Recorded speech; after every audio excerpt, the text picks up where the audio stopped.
Changing careers sounds exciting until you actually have to make the decision. That's when the questions start. Is this the right move? Am I leaving for the right reasons? Am I making a smart decision?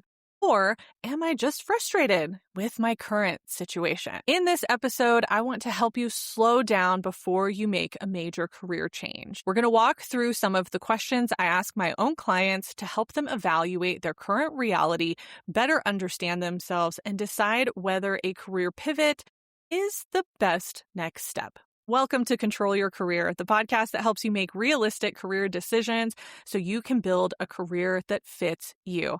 I'm your host, Julia Toothaker, a strategic career consultant and founder of Ride the Tide Collective. With more than 15 years of experience in career development, I'm here to help you navigate workplace challenges, evaluate your options, and take an active role in shaping what's next in your career. Let's get into it. What is happening right now? What is true about what is happening? And when we are talking about making any kind of pivot, especially a big one, especially one that feels like we might be starting over in our career, we have to be very, very, very honest with ourselves. And we have to have some really hard conversations. So here are some things that I want you to think about. What are parts of your current position that you really like and that you really don't like? And I would actually emphasize we need to figure out what you don't like, because if you really don't like it and you're looking at a pivot that is going to do that thing, then we need to evaluate if that's going to be worth it for you.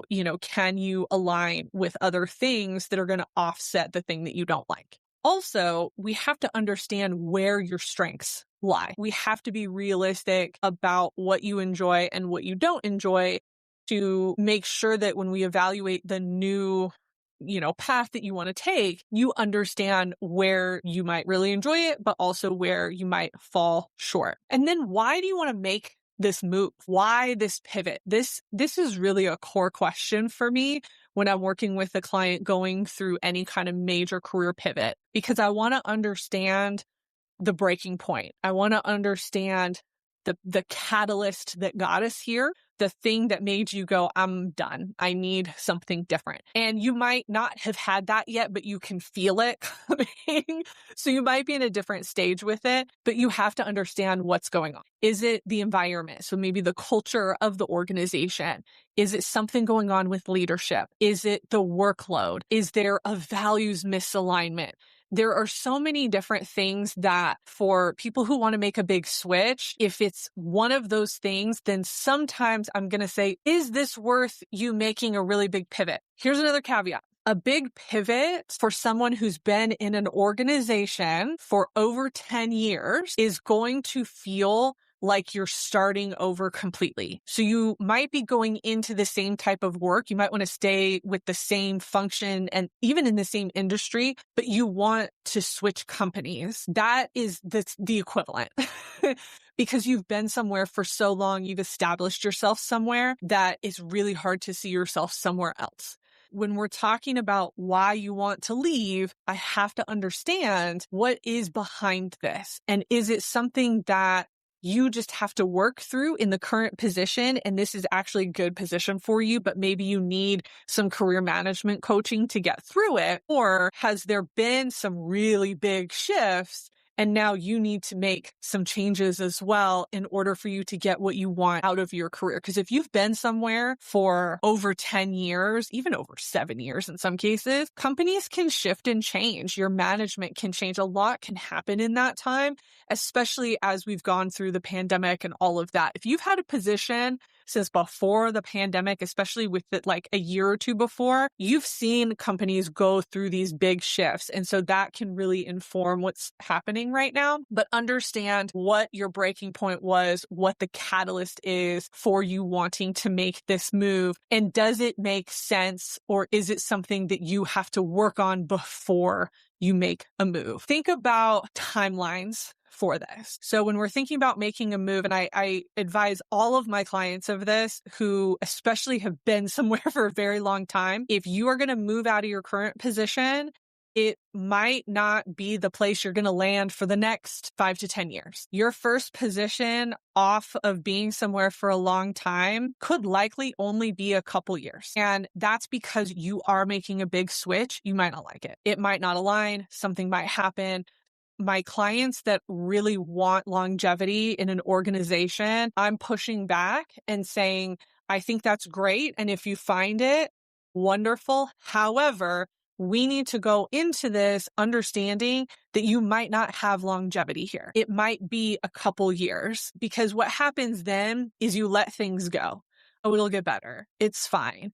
And you talk yourself out of things because you want to hit some kind of imaginary number of years at an organization. And you can't think that way. And then we have to be really cognizant of our financial realities. You have to understand what you have currently and what you might have to leave. For some people, you can move up, you can move somewhere else, and it's fine. You're going to make the same or about the same. But for others, you might be taking a step back in salary or benefits or something like that. So you have to make that decision for yourself. Your financial reality, regardless of how much wealth you might have, you have to be able to look at it objectively and understand, can I live on this regardless of where I'm at financially? And then also look at your personal realities. When we're making a big switch, my clients who are in relationships, who have significant others, I always want them to have these conversations with that person, because these are big decisions. These are big life decisions. And so I will ask them, what does your significant other say? How do they feel about it? And I really love my clients who come back and say, well, actually, they've been wanting me to leave for a while. So when you have support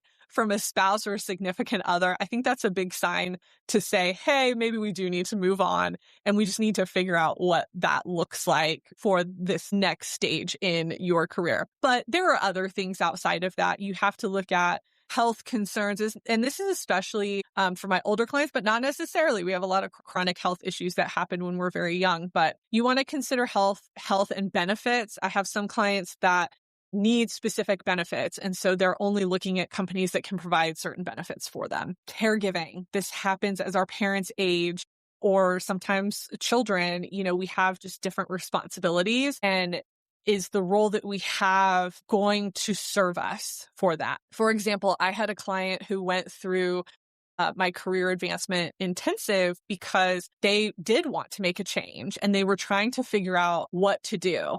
Well, at the end of it, even though they were very motivated to find another position, they had some other things going on in terms of family and some other values that they realized, while this isn't the best situation for me career-wise, it works out in other ways that I really want to keep right now. And so I'm going to stay here for at least another couple of years. But here's what I'm going to work on over the next couple of years to help position me well for this transition that I know that I want. So that's a common conversation that I will have for people who do want to change, but they do have some values conflict with it. And we work through what that can look like. And so that's where breaking down your reality and understanding these parts of yourself and your situation is so helpful. And then I think this bigger question of what about your current career situation specifically is making you question this position? Why do you want this big change? Because this doesn't just happen. What's the catalyst? And so understanding what that is going to help you move forward with more clarity. When we're looking at making a big change, a lot of times I find there's something missing in terms of the preferences that someone has. And so we have to look at a lot of different aspects to understand what need is not being met. Because a lot of times, if we are really connected to a position, again, if you've been somewhere for a long time and you're making a switch, then our identity is wrapped up in the position. And so we have to understand, how is this going to impact us? And again, what's missing that we feel like we need to make a change. So we have our normal interests, skills, values that we want to go through, but I actually want to hone in on values for this particular one, because a lot of times what's happening is you have a value that's not being met or a value that has been offended in some way. And we have to uncover what that is. Really look at what those core values are, what you need as a professional to be successful, and what is butting up against that. That's one of the things that I want you to think about is what has changed, what has shifted that's really butting up against some of those values or those preferences that you have or have had that has shifted recently. Look at your personality in the culture as well. I find people that have been in an organization for a long time, sometimes the makeup or the culture of the organization can shift and they feel like they don't fit that anymore. And they're trying really hard. They're trying to adapt and change to it. And it's just not working. And so think about that for yourself. Have you outgrown this culture or this environment? And is that part of this shift that you want to make? And what do you want, right? So think about what is missing. So what is an ideal culture for you? What is an ideal environment for you so that you can look at organizations that really fit the bill for that? And then think about energy. I know we've talked about this on multiple episodes, but where are you getting your energy in your work? And again, is there a gap right now? Like maybe the work is boring, or again, there was a shift in what the company is doing or where the company is headed, and you don't like that. I had a client a few years ago that had a really big values conflict that also ended up in like an energy conflict because the way the organization was going conflicted with their values, but then their work changed and their projects changed. And then that also conflicted with the type of work that they want to do. So they had a lot of change that happened really quickly, and they were able to use their network to thankfully get out of that situation and into an organization where there was a lot more alignment with the organization as a whole, but also the type of work that they were doing. In this scenario of making a big switch, we have to understand who we are. We have to understand what we want out of work. Thanks for listening to this episode of Control Your Career. I hope it gave you a better framework for thinking through a major career change. The more clearly you understand your current reality, your personality, and what's driving your decisions, the more confidence you'll have in whatever comes next. If you found this episode helpful, I'd appreciate it if you'd follow the podcast, leave a review, or share it with someone who's thinking about making a career move. You'll also find additional career resources, articles, and information about working with me at ridethetidecollective.com. Thanks for listening, and until next time, remember, you control your career.